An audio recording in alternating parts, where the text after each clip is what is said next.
Welcome everyone. Here we are at Beyond Survival, a place where we get to explore what comes after survival. So this week we're going to talk about why me, why not me. Just following up from really the precursor. I didn't actually introduce myself. I'm Geraldine. This is Kelli. Hi. And our super host is Gizmo. So we didn't really, when we were talking about Beyond Survival, some of your words. So it's a good episode today. It's a good question to ask. I think what the question Geraldine just proposed then for the episode is, why me, why not me?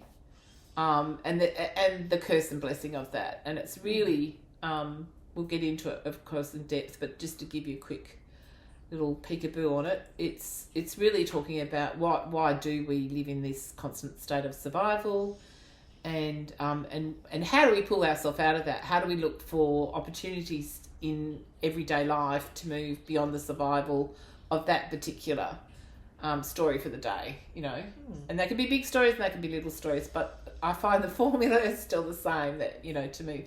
So we will get into that in great depth. Also, just a little bit of housekeeping. Not housekeeping. What am I looking for? What's the word I'm looking for? A little bit of transparency. We did record an episode last week, which was called "Who Am I?" Unfortunately, we had huge technical problems. We didn't even get any audio, video, nothing. So we're staying on track with sort of doing today what was going to be the next episode. It's not sequential, so you won't miss anything out. Next week we'll talk about the question of who am I. Just so you know that luckily we record a week or two ahead, so it will flow on for you guys. There won't be any interruption. But I did just want to say that, just to say. Yes. Because Kelli has been troubleshooting all week. And to the point I had to buy a new computer just to be compatible. Apparently our devices were antiquated, vintage and obsolete. Just like us. And we're up to date now. So I bit the bullet and went and bought a new laptop. I haven't had a laptop for 10 years. I love working off the iPad and the iPhone, even for my own editing, for my own artwork. But apparently now that we're obsolete, Geraldine. Oh, no. We're shining vintage. new. We're shining No, new. they're the words are used. Obsolete, vintage, antiquated. And don't sink. And don't sink. Don't sink. That's the problem. The main problem is it doesn't sink from one device to another. Anyway, today we have new tripods. We're syncing. Next week we've got microphones coming. So we're trying to, just get ourselves organised. So... Well, I hope we're synchronising with you. Yeah, exactly. That's the most that's important really bit. the main reason why we're doing this. Yeah. And we invite you all to have a cup of tea. Oh, yeah, my God. Let's do the tea. Good point, Steph. Because we always have the tea when it gets cold because we get talking too much straight away. Geraldine, please, would you like a cup of tea? Absolutely. This is just normal tea. And we have, it's just normal English tea. Oh, actually, it is English tea. It's PG Tips, isn't it? Which is my favourite. Builder's tea, that's it. Would you like some milk, love? Oh, I haven't heard that term, builder's tea. No? Haven't you? Well, we've got building here today, so... Yeah, we have had some building in here. He's actually a creative who happens to do house painting to a living. Like most creators, we have to do other jobs. Mm-hmm. There you go, love. Yes, I'm sure we have a few creatives listening and understanding. And yesterday, Maria, Fiona and I again, because we always do the cooking on a Wednesday. This is the day before Thursday, obviously, but podcasting day. We've made a very traditional Victorian sponge. If you're English or Australian, you'll know exactly what that is, or New Zealand, but others may go, a Victorian sponge, how's that different to something else? So it's just a very traditional Victorian sponge with the icing is actually just cream and mascarpone cheese with a bit of vanilla paste and raspberry jam and fresh raspberries on top. So that's that one. And these are little bliss balls. They're just no sugar at all. It's just all the dried fruits and nuts rolled with some cacao and coconut And I'm and coconut oil. loving the tea set. Oh, the tea set, Beautiful. yeah. So the tea set we have today is a Japanese one, which I only brought 2 weeks ago. And it was a lovely lady who lived quite close by. And she's had it for 40 years. So it's apparently 40 years old. I don't know if it's older than that, but it's definitely 40 years old. And her mother-in-law gave it to her. And she was happy to sell it to me, which I was very grateful for. I don't know what the story is, why she needed to sell mother-in-law's tea set. I don't know. We don't know. We don't. It's none of our business. But what we do know, and when we finish our tea, we can show you this little Oh, surprise. yes, a little at the base surprise of inside. the teacup. And that's so beautiful Yeah, about the Japanese cheers. culture. That there's always more. It's a very All right. giving. You take it And away. look, I just happen to be in my Oh, yeah, Japanese you are. fabric, but that's coincidental. Not me. I think I'm Not all English pre-planned. today. So what's happening? That's Well, one of the you're things. the what's happening one- this yeah. week, and Yeah. what have you like- noticed happening in the world, Kelly? Just to start. Well, us off. I because of our conversation last week, Geraldine has been watching, what goes on in Israel and Gaza with the war there, and of course now we added Iran to that Conflict. story. Yeah.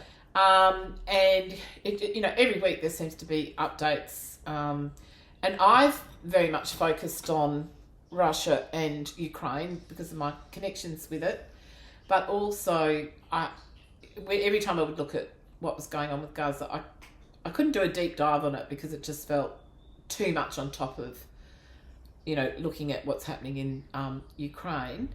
And so often we would try to have conversations about it, but I didn't feel qualified to talk to Geraldine about what was going, because I didn't know the deeper history, and I always like to know the deeper history before I speak into it.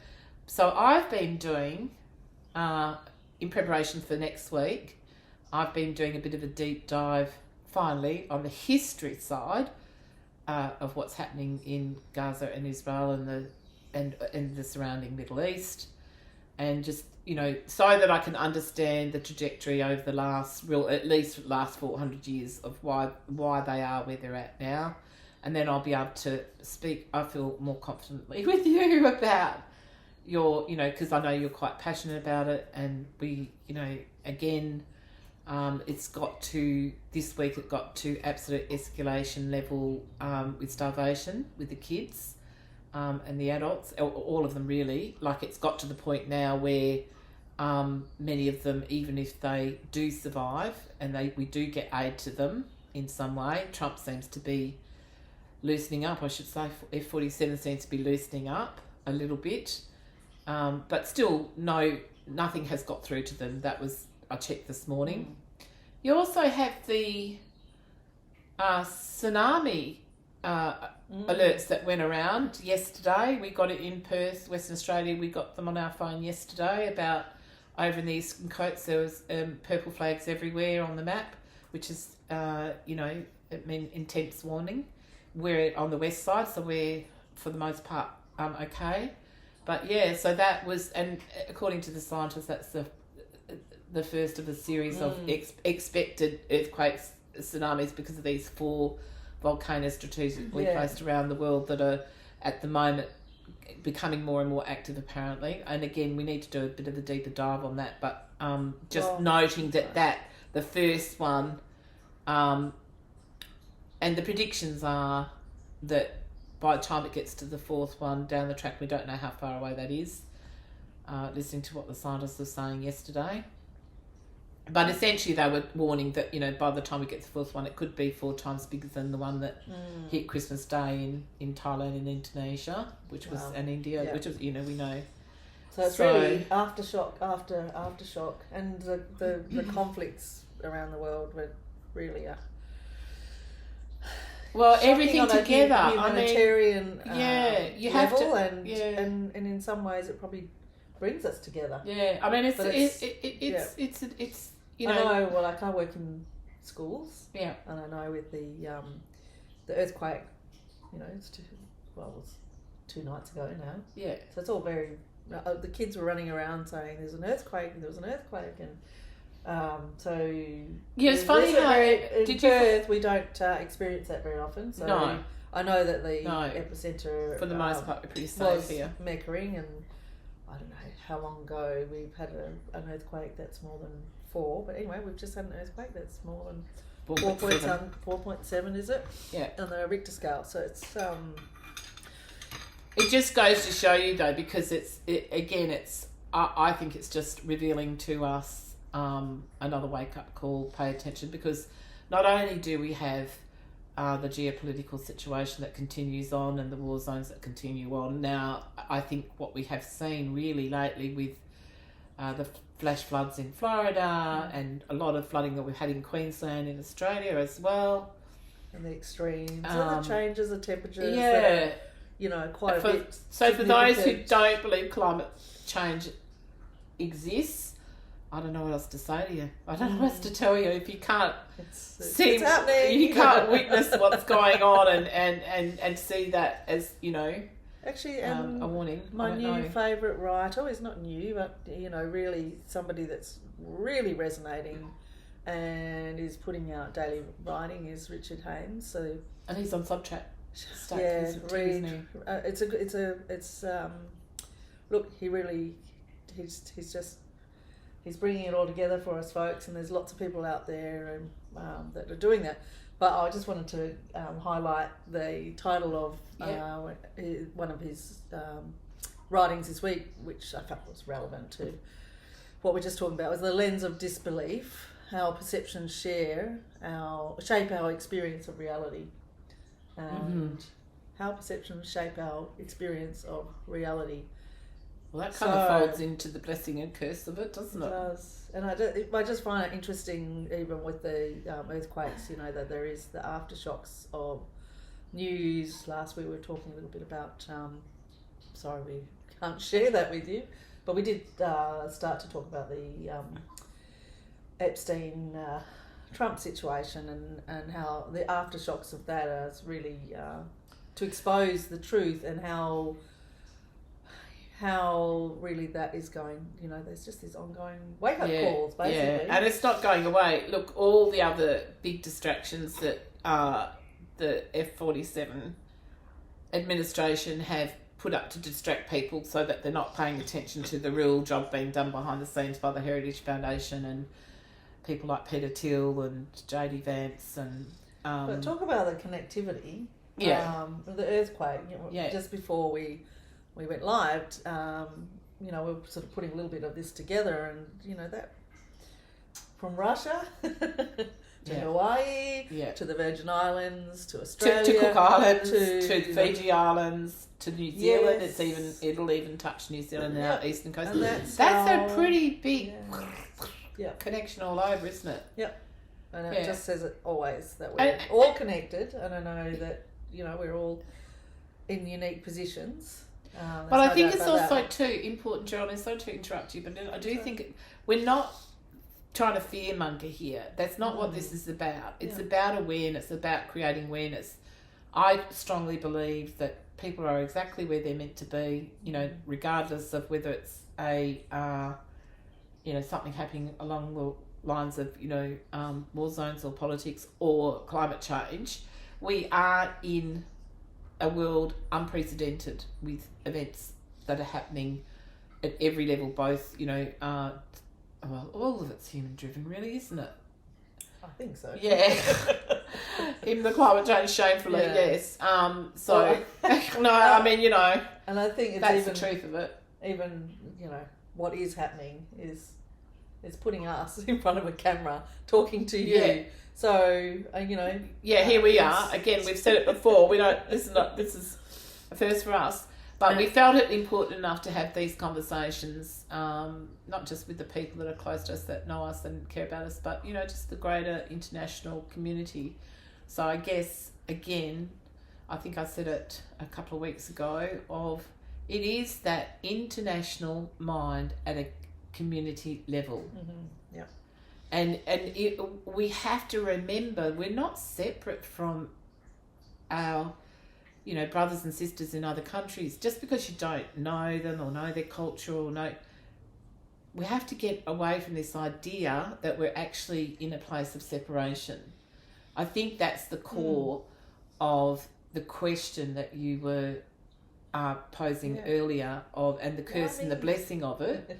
Why me? Why not me? You know, like Yeah. often when we go through a trauma of some kind, whether personal or even if you go through on a public space, with a group of other people, like say a tsunami or some sort of storm, you've all been in it together, right? Some natural disaster. You're always looking for what's the curse, what's the blessing. Well, I am anyway. But also, it also shows you that you're not disconnected. We're all connected, right? Yeah. And so to ask the question, I know there can be that possibility for people to sort of say when something happens to them, whether in a group of people or individual, to ask the question that, like, why me, why me, why me, why did this happen to me? And my answer to that has always been, why not me? What makes me so special that I'm, like, good things and bad things happen to everybody. Everybody has the experience of that. No one's separated from that, right? Yeah, and I guess we're looking at our limitations as well as our, our beyond limitations. Well, limitation comes from knowledge and perception. Perceptions form from the knowledge that you have been presented by life or by other situations. But I think it's also time to get down from the mountaintop, and if you're asking those questions, investigate. Time for action. Yeah, it is a time for action, regardless. All the way around, it's a time for action. Just going back to this guy, I want to hear a little bit more about what he writes about. What's his passion? What is why are you attracted to his writings? Well, he really brings geopolitics, Okay. and climate change, and he's really speaking from the. He's really strumming from the same tune to what we're really talking about. He's speaking into what we are talking about, in that he's bringing it together. He does it philosophically, he does it truthfully, and he does it independently. He's our man. Okay. All right. He's one of us, is what you're trying to say, Geraldine. He's one of us. He's speaking. He's a writer who sort of tends to write about the things that you and I are jointly interested in. Yeah? Yeah. And he's very much contemporary. And he's Australian. That's always helpful. Yeah. It's nice to. Well, of course, I respond to an Australian voice, whether absolutely. it's music or art or, it should transcend well, I think nationality and geology, but at the same time, it's, I think that speaks still our happens. language. Yeah. I think it's still. I don't think. I think he definitely transcends. I don't He's think an amazing no. writer. No, yeah. I think But I'll just. we are a global community now, whether we like it or not, guys. We're in it. Yeah. And if you don't feel that, or you think that you're isolated here in Australia, and I'm not just talking about the physical isolation, obviously that's there, but if you're feeling isolated in that situation, we're not. Everything that's coming and everything that's happening now has to be approached from a global perspective. No country can be out there on their own and think that they're going to get through this next X amount of years of what we're encountering at the moment. We have to begin to become, humanity as a whole, not all these different sort of, cultures and religions. That's all important, and you take that with you. But I think we have to embrace everybody. Yeah. I think it's also the intellect of the man. Okay. I love the intellect. share us a few notes that you've got. 'Cause I'm really interested to hear. Also, there's a sense of urgency in his writing. Okay. And I really... Our sense of urgency Yeah, for the podcast. absolutely. Same stuff. And the sense... Yeah. That's Stephanie saying, "Come on, where's your sense of urgency? Get on it." It's your sense of urgency. We don't. Geraldine and I are very like. Actually, that's the area where you and I are very similar. We're very both just. We're very slow. Mr. Magoo and Mr. Magoo number 2. We just like a very slow, easy pace. So forgive us if we're not on point all the time. Anyway, yes. back to... Well, I'm enjoying... Can I just mention Yeah. a shout out to the family that's staying with my family at the Oh, moment. yeah. You had some visitors from Germany, right? Yes. Yeah, beautiful. And Are they're from the Berlin area? That's what you were saying? no, they're not. Okay. No, they're from Siegen. I know that's your niece. Shout out to the Cheatham family from Siegen. Near Siegen, basically. Shout out. And the reason why I'm saying that is because I love the efficiency of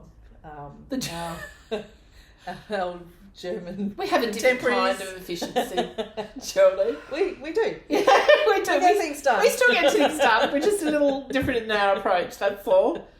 Let's just call it a creative Stephanie approach. is nodding her head. I'm not going to Stephanie, tell the you. producer, I'm is not telling you which I'm way she's shaking nodding. my head. and As if just to say, can we get back on track here? Stephanie, by the way, producer Stephanie, as you can imagine, is, I would say, more roadrunner. And has no hair because I keep putting it out. And she's having to deal with 2 Mr. Magoos. Anyway. Which makes it fun. Yeah, absolutely. Fun for us. I don't know about fun for her. Richard David Haynes. Richard David Haynes. Yep. Yes. Brilliant. I really just have one little quote, and I guess for me, I am horrified with what's happening in Gaza, and but I find it's exposing, and there's many scenarios that are exposing the world, not for what it is, because yes, it is in some quarters of us, societies. But I think essentially we're good. We're good people. People are good, basically. Well, But even the it's Israelis, exposing- if you look at the percentages, I think I mentioned this to you last week, the bit that didn't record, but 70% of Israelis do not want Netanyahu in power anymore and do not want what's happening to Palestinian children and, well, people. They are also against it. 70% of the Israeli people themselves. Yeah. That's the stats on it that I was reading the other day. Essentially, Gaza is being 72% starved actually. by the governments of Yeah. the world deliberately. Yeah. So it is the most cruel Under thing. Netanyahu's And I have to say, instruction, though, he's the one for who's some reason, it's, blockading it. the idea that there's people starving on this planet anywhere just undoes me. Yeah, well, look, it's been happening in India for years, so we to don't have talk this- about that, do we? Though, No, and there's many and places. it's a constant, ongoing thing. Yeah, but that is one place where it's absolutely deliberate, and we're looking at Western governments, and we're looking at Arab nations, and we're looking at, but at the same time, there's people in Egypt on shores basically putting lentils and in plastic bottles and throwing them into the water in hope that gets to somebody. Yeah, well, And you correct me if I'm Gaza. wrong, but my understanding is that for the most part, it is Netanyahu and his people who are blockading the aid. Well, there's a whole tier of lobby groups across the planet that are obfuscating this, and that is and unraveling that is like unraveling the powers of control and all it's. Give me it's some incredible. examples of that. Well, we have lobby groups in Australia that are ensuring that aid doesn't get to Gaza. Why? What do you think the reason for why? Why would you want someone to go hungry? Apart from I get the political and the wanting to genocide, but why? Who's doing that? What lobby groups are doing that? Well, I'm not going to go in for deep dive on that because that is so multi-layered. Right. And I think that... Hence my hesitation in the first place of studies, because I can't not do a deep dive. I need to know. Yeah, well, that's right. And it's the same as... and it's the multi-level perspectives, but it has been happening for a long time. And we are really at a culmination of that.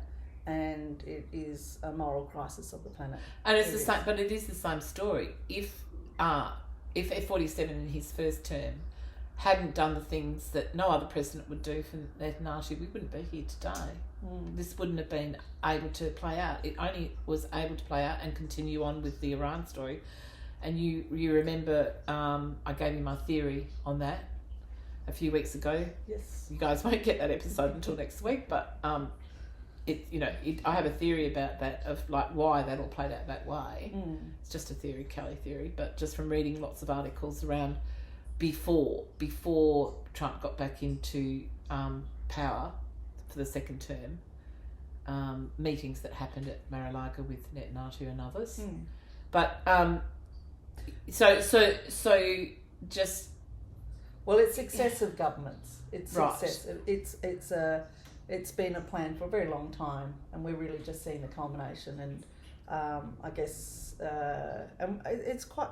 So you feel like this is the explosion of that 400 years of stuff building up? I don't know about 400 years, but I think that's where, you know, we come back to Richard Haynes, and we're really. I love his titles, by the way, and I hope people do look him up. Yeah, on Richard David if he's Haynes. on Substack. If you're not on Substack, we're on Substack. I post articles there almost weekly. It's just my way of processing everything that I'm seeing. That's no other reason. I only started using Substack about 4 weeks ago, wasn't it? Okay, very recent. But when I was reading all the articles on Substack before I started posting and joined myself. But if you haven't been to Substack, do it, because there's lots of journalists and academics that post articles there. And so it's really good stuff. And it's just nice to not have the chaos of social media, kind of the usual social media kind of stuff that gets, into that. Yeah. And there's a little bit of that, of course, always. But it's a much cleaner space. It feels like a much cleaner space. Cuts to the chase with great and more quality. It seems a lot of fact checking goes on. Yes. Yep, I agree. So hi Gizmo. Hi darling. And that's little Gizmo's getting up now. It's going to be the Haynes love episode. No, I love it. I want to know. I want you to. I'm going to shut up now so that you can go through. I want to hear your main points about this article that you're talking about in particular, and I think it's well worth. Just going to keep saying it. It's well worth. Reading his articles. Hang on. Oh, what's that mean? Giz, what's that mean? do you want to hop out? Uncomfortable. He wants to get out. Yeah. Yeah. Or you want to sit there? Oh. Okay. There's a bit of intensity. Right. Do we have to change the cameras? No. No. Well, I'm just sitting on your leg there. That's it. Okay, Sorry. I'll cut to the chase. I've really just got one quote, which... One, I can see many written there. I want to know a few. Look, I just love his titles, Kel. Okay, give me the title and then give me a few quotes. Was it 2 days ago? Mm-hmm. So he's putting out an article a day at the moment. Oh wow! Okay, that's impressive. They're incredibly. I thought I was going to do one a week. They're incredibly well researched, and he's an amazing writer and an amazing thinker. Yeah. So one of them, the smile of certainty. Self-righteousness and the shadow of religion. I'm not going to expand on that. I think that probably says a lot just in that title. But I think this quote's from the lens of disbelief. Now I'm really not too sure which article. But I want to bring it together, I guess. What's happening in the world and what we're discussing, and I guess he also sort of. It takes the heat out of the discussion at the same time as because he is a philosopher, bringing the moral compass back into what we're doing and how we're doing it and what this is, and he's obviously responsive, so he's responding to people who are reading his writing. So there's just little subtext, and that's he says, I must insist that peace is not a summit one climbs, but a choreography one relearns, step by aching step in the valley of inherited consequences. Sounds very deep, and it is. I guess he is looking at the culmination, and that's what I was talking about. What we're seeing on the planet is the culmination of many actions. We're peaking on every level. We're peaking in a not a good way, but I'm sure there's, I'm always, wherever there's dark, there's just as much light. There's always equal parts. So for me, that's how I see it. Yeah. So when I'm engulfed in the dark, again, it's about looking for the light within the dark. Find the light within the dark, which sounds like what he's trying to do here. He's pointing out the facts. This is, this is not something that's happened overnight. The recipe for peace and not for peace or for war has been the same for centuries, right? But we keep repeating the pattern. And then now it feels like, in the same way World War II escalated to what it escalated to, it feels like there is a similar escalation here. I don't know. That's what I read from. What that little quote? Yeah, is that brilliant. Yeah, you think that's brilliant reading? Yes, and it really comes back to our personal lives. And actually, he did do an article also very much about relationships, and shared very openly about his own life and relationships, and talked about I guess the beauty of long-term relationships. And obviously, he hasn't had an enduring sort of partner. I think I don't know very much about him personally. So, but he talks about how I suppose he's interested in how we witness one another in each other's lives and sharing our lives. And anyway, that's a little aside. You had me at sort of like, you had me at the, he hasn't had an enduring partner. I mean, nor have I. I made choices very early on to not get married, not have children, and then, always had lots of different relationships along the way, but never wanted to live with anyone. And I live a full, normal, rich life, but I have enduring friendships and relationships with family. Like most of my friends, my wide group of friends, as well as my close group of friends, I've known most of them for more than 30, 40 years, some for 15 years, some since teenage years. So, so I don't think a significant other has to necessarily be the only enduring relationship you have. I think it takes a village, right? And everybody's got a different role in the village. Yeah, and he's talking about all sorts of relationships as well. But yes, he is essentially saying, I may not have had a long-term partnership, but I've had that long relationship with parents and children and life and friends. Partners and friends, and but how wonderful it is for us to I think you have to do the same business with it. Who are part of our lives and witness I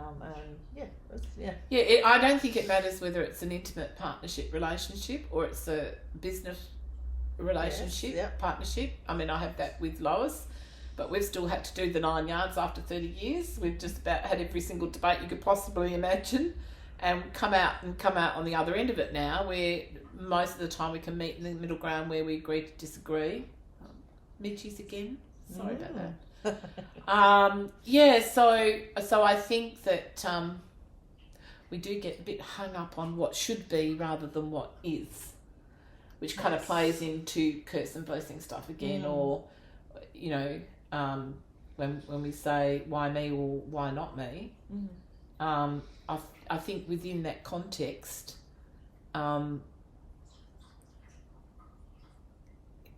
there's just so many different stories that come together in a community, and that everybody plays their role.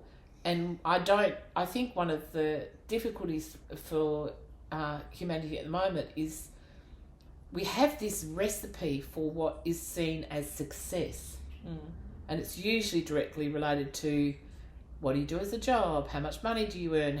Do you own your own house? So, whereas I know so many amazing people who have done amazing work in their life on all kinds of level that, you know, don't own their own house, haven't had a career from A to Z, you know, haven't ever earned copious amounts of money. But, you know, I just think of Lois, right? That's my partner in StudioZer0. She's a bit of a nomad. She goes walkabouts all the time. She's on one right now. What is Lois doing at the moment? She's in Queensland, and she went stayed on a farm or so. This is my partner in StudioZer0 and one of my dearest friends. And shout out to Lois. Hi, Loie, how you going? I know she said that she's watching the episode, so that's nice. And we went to art school together, and then we went to career together, and we continued. We've been working together for 30 odd years. Sometimes separately, sometimes she likes to go regional, often outback kind of regional, out in the remote spaces and stuff, and I am very urban-fied. So, and we've always been like that from art school and had those kinds of conversation, you know, art in region and art in urban. And she has spent her whole life volunteering all the time.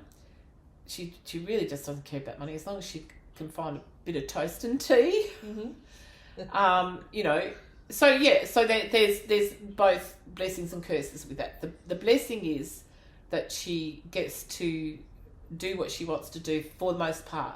The curse is that she lives in a society that no longer respects that kind of choices.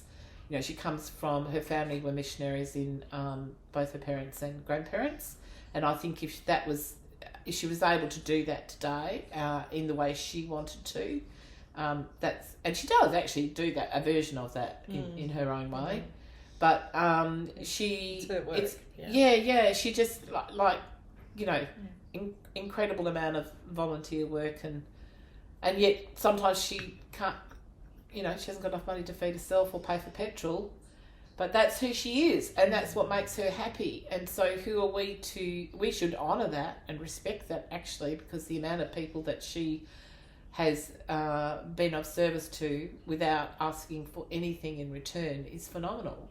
And I don't know, I don't think there's enough registration with that sort of stuff with people. And again, it comes back to that survival mode stuff of the expectation is that you're not a successful human being if you aren't following the recipe of society, let's just put it that way.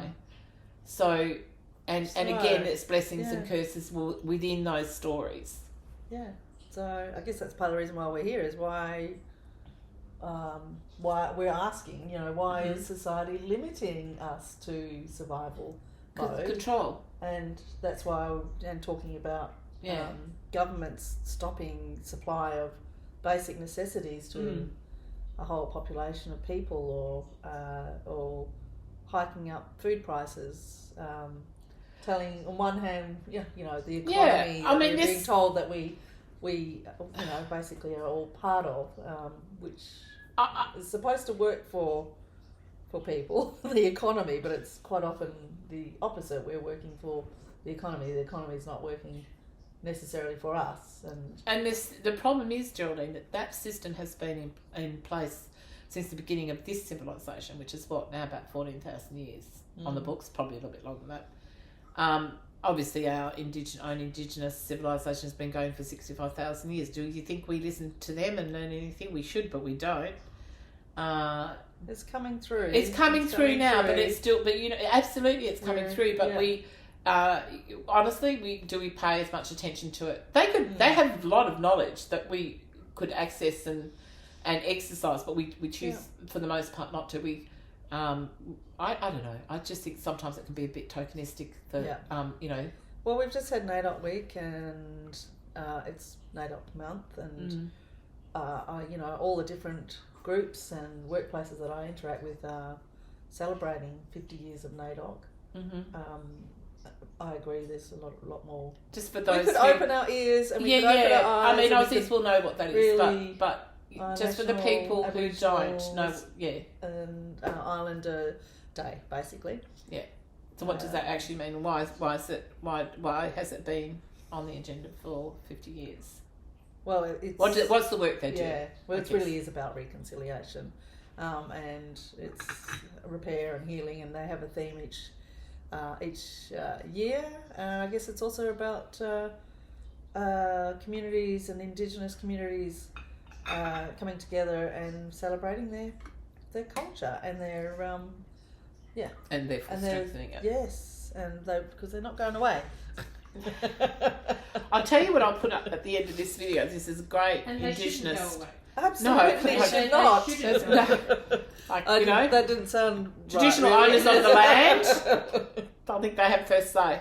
But I'll put on the end of this video. I'll put on the end of this podcast. I'll attach a couple of videos of an Indigenous family and group here that are doing amazing things with mixing traditional Indigenous music and dance with in contemporary ways. Yeah.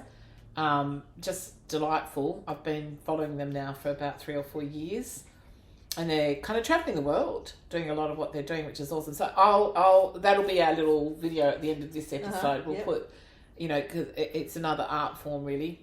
So we'll do that. But sorry, I guess my main point was it's a day of celebration, and then it was a week of celebration, and now because I've been, as I was saying, I'm sort of going from event to event. Yeah.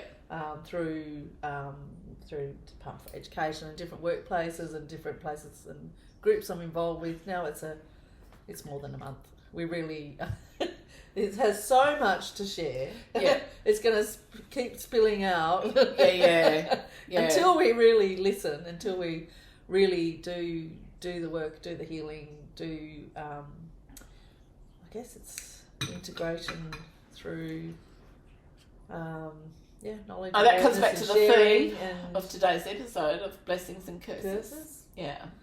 Oh, yeah, you can expand on that. Well, because it's still the same story that we're, if you start off with the question of why me, why not me, and then we take that to that next level of what are the blessings and curses within each story. You got it, and it's a little bit more fine-tuned than looking for the light within the dark. That can be a little bit taken a bit generically, I guess. But even in this situation that you're talking about, with having the conversations for the last 50 years, we're only just now really, I think, investigating the idea of reconciliation. We've been talking about it in many ways. Yeah. But I think what I felt when we went to Nungali's Reconciliation Day up in York, we've talked about that on another podcast. It was an awesome. It was awesome, and it was a model. It was a sort of a micro sort of version of it, but the model was so clean and lovely. And I get that when it expands, it gets bigger, that it becomes more difficult to maintain the purity. But if we could take what was created there and expand that, kind of town by town, if you like, city by city, state by state, I think that we would get closer to the conversation that we need to be having between whites and the Indigenous, reconciliation. Yep. And so I think probably one of the biggest contributions is land care, and there's a lot of there is a lot of listening ears towards our Indigenous, the traditional owners, and I'm glad that that people are respecting and honouring that increasingly, because I see it as it's enduring. People are enduring, and it's an enduring story of story of Australia, and it's an enduring story across the planet. Yeah, but it takes us a little while to wake up. Yeah, well, that's right. It takes a lot for us to wake up. There's just that I think a lot of people are aware of the polarity in our in our communities and our discussions, and I feel like that. I feel like it's dissipating. I think we've been through tumultuous time where people have been at, and you know, include myself, because I know, you know, I've kind of, I'm someone on social media and discussions within family, and you know, there has been a lot of polarity, and I feel like we're coming into we're actually coming to a crossroad. But there's been a lot of seeding of new ways. And a lot of budgie too. It's part of the it's part of the story. Yeah. But as we know, often we hear things and we might rebuke them because it's not in our it's not in our thinking necessarily. But I think there's a part of us that actually can hear and without realising it, whether you reflect or not. Often. So how do you? Reflection, so how do you think that we change our thinking? Because our thinking is based in draconian style thinking, right? That's this civilization started off on the rule of law, the law of the land, right? In Mesopotamia area, that's where this particular civilization of what we're experiencing around the planet at the moment. And I think a lot of the war zones in Europe are directly related to its history. And because there's so many different cultures living in a small area, sharing borders, and because if you think on it, there's always some sort of war or unrest going on in Europe, and that has to be because you've got a lot of different cultures sharing borders and things, and really what we need is a much more of a multicultural kind of, you know, crossing of the borders and allowance of that. And no one, I don't know, this is just my own personal, even if you own your own place of land, that living in this draconian society, that, you know, to feel safe, we do that, right? And there's nothing wrong with that. But I don't think we ever actually own the land. I mean, think about it. If there was a tsunami that hit, right, you know, and let's say your home disappeared within that, never to return. Let's say the sea levels rose and that's it. That's the home gone. Like we were having the conversation with Katrina and Andrew the other day, and I was saying we were talking about this science I'd been looking at. So funny that like literally days later that we got the alert for the tsunami. And I was like, I just watched this documentary. The scientists were talking about these 4 volcanoes strategically placed around that is kind of you know, and we've got that very mild but a fault line in Australia that, you know, if it opened up we could end up with a rainforest in the middle of the desert. So we were kind of theorising and what are the possibilities and stuff, and then we got the alert, so like days later. And then when this documentary, when I was watching it, it was only made 6 months ago, but they were talking about years in a few years. Yet what they were talking about is just begun.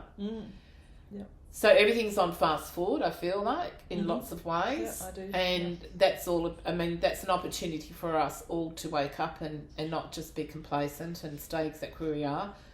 To move out of our draconian minds, because we all have that. That's the masculine, right? Remember we were talking about the rising of the feminine? Yes, in our own psyches, our personal psyches, in our collective psyches.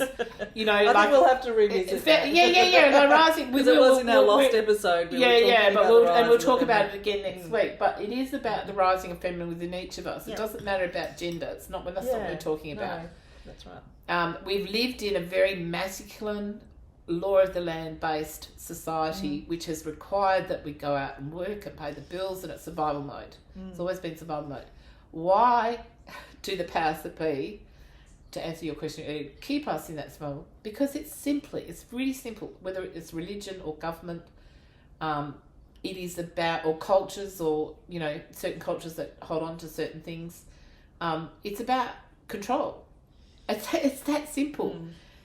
As long as they can control the masses, they always get to be the powers that be, the people who control outcomes on our behalf. And if they can keep us exhausted, being in that kind of survival, fast-paced mode all the time, we don't have the energy or the breath to breathe into looking for something outside of that. Hence laugh. No. love and breathe. breathe. Breathing being the most important part of it, because first we have to center ourselves with that, taking a moment to take a breath and slow down and say, what I'm doing today, is it of value to myself and those around me? Yeah. I wake up every morning and go, what am I doing today? Yep. Breathe. And if I try and plan out the day just in my head, thinking, but I always ask myself the question, if let's say I've got too much to do or too many things happening and I have to choose, which ones I'm going to do today, because I have to pace myself with my health issues. And then I think about, well, what are the most important things on today's list that serve not just me but others? Let's start with those. Yep. And it takes seconds to do that every morning, but it immediately refocuses your mind, your intention, and creating, excuse me, and from that space it creates that ability and that presence to start with right thought, right words, and right action. And if we Very good principles. if you can cover those three things in a day, Yep. with the things that you have to do, it's bringing you more from out of that draconian kind of mindset into a more flow, the feminine flow. Yeah. And if we can get into the flow, we talk about the flow all the time, you and I, and Stephanie kind of rolls her eyes at us, but I keep saying, Stephanie, I need to film for about 2 hours to get in our I'm waiting for someone podcast. to cut that cake. We're getting close. We're getting close. We're getting That's close. the flow that Yes. I'm on. But that is, if you want to be in the flow and stay in the flow, it does require mindset to presence of mind in its most basic form. I'm just giving you a really basic one. Many of you out there will probably already know all of this anyway. But, if you can if everybody wake up, can you imagine if everybody woke up every morning and just spent a minute being present and asking the question, what is it that I'm doing today? What is of value to myself and those around me? How you proceed in your day would change. Yep. And even just your spirit is lighter, right? Because you're doing something that you know is of value, rather than just doing the things that you have to do. That's right. And what truly matters. What truly matters. Well, I'm a little bit OCD, as you know, and sometimes I have to say, does it really matter, Kelli, if you don't throw those dead flowers out right here, right now? And it's a hard one for me because I like order around me in my home. Yeah. And I relate, actually. Yeah. And I can remember years and years ago, come from a family that, the first thing you did every morning, you got up and made your bed, right? And made it pretty. No. Put all the big pillows and cushions. That's my family, right? My sisters and their children still do that, right? Yeah. And I probably made the choice must be going back 20 years ago now, when I was really trying to sort of break that habit to need to be everything to be perfect. And so I stopped making my bed when I moved into this house a couple of years after. I've been here 20-some years, so it would have been actually maybe 25 years ago. I have not made my bed since. The only people who make my bed is when Lois changes the sheets or whoever's doing it, and it's made for one day every fortnight. So the rest of the time, and I deliberately don't make my bed because it's about letting go. It's about learning to let go of the things that you think are important. And it's just choose one thing every day that choose you one thing to let go. Let go. Really, like you feel like you want to get there and do it now. Let me do it now. You don't understand. I have to do it. Actually, you don't have to do it, and you can let go. And that again is if you just take that moment to be present with that. And ask yourself the question, does it really matter if I make the bed today? No, it doesn't. Well, I was just reflecting on my upbringing. I think you're better at that stuff than I am. Oh, no, I've got plenty of things that I, especially when I'm at the end, I'm a end of the day doer. So I've got 100 things I do before I go to bed. Yeah, okay. And there's probably about 80. Well, you hide it very well then. 80 of those things I probably you don't better at that need stuff to do. than me. I don't know. It's You seem more relaxed about it than I do. Yes. Look, I don't get myself too worked up, but I do. I'm taking note about letting go, and I do actually remind myself at times, does that really matter? Yeah. And belongings, things. Yeah. You said that a little bit earlier, something about, Yeah. have you got something about things? Yeah, no, And, probably, things and looking after things and Well, collecting things. I'm a collector. I have two sisters. Mum and I were probably a little bit similar. We like to hang on to things. We both like collecting things, and sometimes we might collect a few more things than we should. But I've got two sisters who are quite clear about every 6 months there must be a clean out. Yeah. Okay. And I have witnessed at times. I admire that. Yeah. Me too. I both, it frightens me and admire it at the same time. But I have seen my sisters, and I won't say which one, but one in particular, when I've been at Mum's place and she's come in and right, Mum, come on, let's get through this wardrobe, and what do you need? Get rid of this, and Mum and I are like, but that's so pretty. I have the scarf. I always take this. I'm wearing Mum's scarf today, actually, and I have the scarf. I'll take those things, But it is that kind of learning, isn't it? To let go. Yeah. Stephanie's yawning, which means she really, really needs we sugar. really need to get some Well, cake. I have to go in it's 5 minutes. 2:37. Oh, that's all right. We've got 20 minutes. What are you talking about? Let's Yeah, do I don't want let's cake do before I cake. go. Let's have. Yeah, some we're gonna have some cake. So Geraldine's get going to do the nourished. honours of cutting it, and Okay. Gizzy's Gizmo's cake. very interested Come on, in love, come cake all of a sudden. Cake. Come on. It's a As soon as you said the word cake, he's up and at him. very deep sponge. Yeah. Well, hopefully it's okay. As I said to Oh, you, no, I think we were concerned. I think it's I'm only definitely going here to for be the okay. cake. I'm not here for the podcast. Stephanie's here for the There you cake. go. As long as you're here for some reason, we don't care. Oh my It goodness. doesn't matter. Oops. Yep. There goes the raspberry. So I explained the recipe already, didn't I? Yep. Yeah. Gluten free sponge cake. By Oh the no, way. you didn't say that. Yeah, and then it's got cream and fresh raspberries.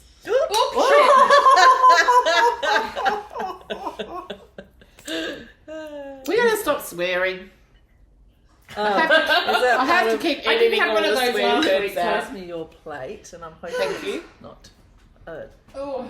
I hope All it's right, the right now I reckon we size. should all try this at the same time together and give our opinion. Okay. Well, Oh, it's very Stephanie's nice already and in. moist. Oh, It's nice. it looks amazing. Yep, shout out to Fiona and Maria. They've done Yes. another excellent job. They do Thank you, a lot of Fiona. the Thank cooking you, the day Maria. before for us. I sort of set the tone and they do the Okay. baking. They don't get to eat. Okay, bon appetito. Yeah, Let's bon try it. appetit. Cheers. Happy birthday to anyone who's. Yeah, happy if it's your this birthday. week. Think of it as your birthday Happy cake. birthday to Good my idea, brother. It's his Geraldine. birthday. Ah, yes. Happy birthday, Stephanie's brother. Which one? Nathan. Hi Nathan, Well, happy happy birthday, to Nathan. And anyone, if it's your birthday, happy birthday to you. Happy birthday, Jill. If Happy we could, birthday, if we could Baba. give you a virtual piece of this, because it's really delicious. Yum. Isn't it good? Yep. My sister always loves me to make her Jodie. I can say her name this time. Which one? She's always loved a Victorian sponge cake, and I said, "What do you want me to make?" And I can make all So these good. other fancy cakes that I love to make. She says, "I just want a Victorian sponge." I'm wearing it. And I'm like, I don't know what the big deal is with these Victorian sponges. I'm happy to make it. I said, you don't want to try red velvet? You don't want to do this? No, this is what she wants. I understand now. It's very delicious. Even these rum balls are nice. They're really good. But they don't have rum in them. Oh. And you know what's good They're about those? They're protein bliss balls. There's only nuts and dried fruit Oh. and coconut oil. There's no sugar. There's no alcohol. Nothing. It's just all good. So here we are, just eating. Just pretend it's become a food show now. So this is Cheers. like 10 minutes of us shoving food in our gobs. Yep. And don't worry, I'll cut it down to just a minute so we don't torture you completely. But it is really good, It is. isn't it? Mm. Well done, everyone involved. Yeah. I have to say it again. My sister Tracy, who got me into Thermomix. At first I was very objectional. I was like, nah, it's just like a big slow cooker. I don't need that, Trace. And So you I had one think- for years and years, and you had one for years and years. And then she said, well, let me just come and do a demonstration at your place, just to good. practice when she started out. I said, sure. So I invited a few friends around so that she can practice her little thing. Wow. And I'm over on the couch there in the kitchen around her on chairs and stuff. And I'm just, I said, as long as I'm, I'm not going to buy or anything. She goes, yeah, I'm fine. I just need to practice. I said, okay, cool. So I'm listening to this new, the TM6, and now they've got TM7 and all the things it can do with these new AI kind of things.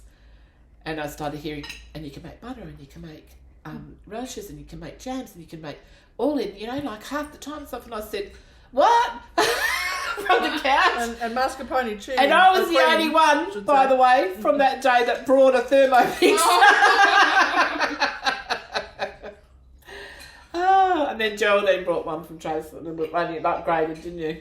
But it was just funny that I was the one that was saying, no, I would never buy one because I like to do everything myself. Well, the same. I mean, I'm very glad I did because it cuts the time down by so much. I'm not much of a gadget girl, so No, I was very happy to see how many gadgets it could replace. yeah, Because I actually, I don't know. I just, yeah. Where I remember speaking to people who had every gadget, and they said, I don't need another gadget. And I said, well, this one replaces all All gadgets. of that. You know what I did with all the other gadgets that it replaced. It went next door. Oh, yeah. I sent them next door, and they all get used to it, Yeah. so it's great. But anyway, we will get my sister on one day. We'll do a little cooking session at the end instead of putting art on the end. It's another form of art, isn't it? Cooking. We'll get her to. Gizmo agrees. Yeah. Gizmo likes all human food too, don't you, darling? Yes, I know. Anyway, this is This is pretty yummy. It is, isn't it? Well, we're kind of just about eating it all in one session. Well, I might just adjourn for a moment. Well, I might get you to stab me as well if you were doing. Well, no, you know what we can do? We can sign off. There's not much else to talk about today, really, is there? No, I guess not. I know, baby, I know. This is he because of my disability, he's a little overprotective. Let's just put it in those words. Come on, it's okay. But it's okay. he's doing his It's job. okay. He's doing his job. Telling us there's But he someone gets- there. When there's more than a few people, he gets a little bit too overzealous with it. Yeah, don't you, baby? Yeah. Hey, Yeah. do you want a little bit of cake? Doing his job. Do you want a little bit of cake? You think that might settle him Distraction. down? Yeah, distraction. Here you go. Okay, well, I guess that's a wrap. Yeah, and I I'm guess really happy really- that everyone has joined us. I'm happy to sign off now. Are you? I don't know what we talked about today, whether we stayed on point or not, but as usual, as I edit through, I'm sure I'll find the storyline and put it together for us.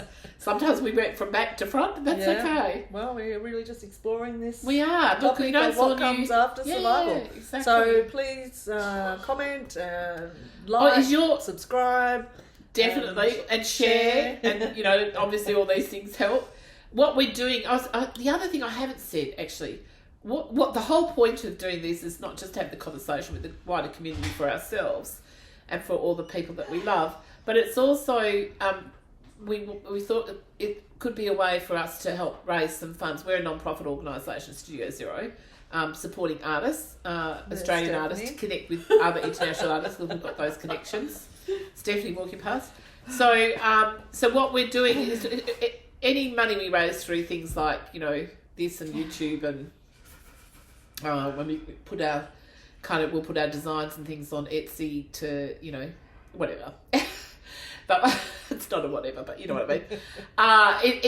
The whole point of it is to raise funds so that when an artist comes to us and says we want to put on an exhibition, but we've got a lack of funds, we may, we hope to have funds to be able to support them. Or if, like we had the experience of last year, there was 8 artists under StudioZer0 that were invited to the Venice Biennale, unheard of, right? 4 West Australian artists and 4 from the Eastern States. And we couldn't raise enough money to go. and then we did raise enough money to send Lois for the workshop. We did raise enough money to send Nugani, and then of course he got sick unexpectedly. He's in his 70s, and he had had to have like weeks before we ended up having a quadruple bypass. So that taught us a lot about the importance of being self-funded, and we do think that that's the more that artists can step outside of that arena of grants, and I do like sponsorships, so I think sponsorships are a good way to go. But our intention is to raise money so that we can help artists without all the red tape of having to go through the grant system, and be more self-sufficient. I think the more artists can become self-sufficient financially in that way, Midgie, put the lid back on. That's what's there, because we've got winter time, and after the rains we get midgies. The word's got out. The flies are gone, midgies are in. Word got out that there's cake on the table. Anyway, so that, just so you know, that is, before we sign off completely, that is the purpose of StudioZer0, and the purpose of Lois and I could have easily just continued on, the two of us working together, and not just working with Nine Drake and artists and other organisations. But we've made this decision since we're back in Perth and here now to stay. Except for Liza, she'll still could travel around Australia. She's regional. I'm here, just always here. That we can, we would like to be able to help if we can. Well, we have to raise funds to do that. So that's simple. Okay. So the more you like and subscribe, it doesn't cost you anything to subscribe or like, but it helps us to raise funds to help artists all across Australia. Survival. To send them to. We've got so many connections overseas, both in America and Europe, New Zealand. So there's and we can help. Okay. That's it. Okay. See you later. Bye. Look forward to seeing you next week. Thank you for staying with us for this far. If you've already got past the 4th episode, you're doing well. Yes, we look forward to and we look forward to doing next the 5th. week and 5th episode. No pun intended. Look forward to doing the 5th next week. The 5th, yeah. The 5th. Huh? Frequency 5. Oh, okay. Yeah, inside joke. All right. Thanks, so guys. Now I'm not even going to touch this. No. You just, all you have to do is trackpad and just. I'm not touching it. Live, laugh, love. I did all that. No, you didn't. Laugh, love, breathe. You all got that. Remember to laugh, love, breathe. Right. End. Okay. Laugh, Bye. love, live, breathe.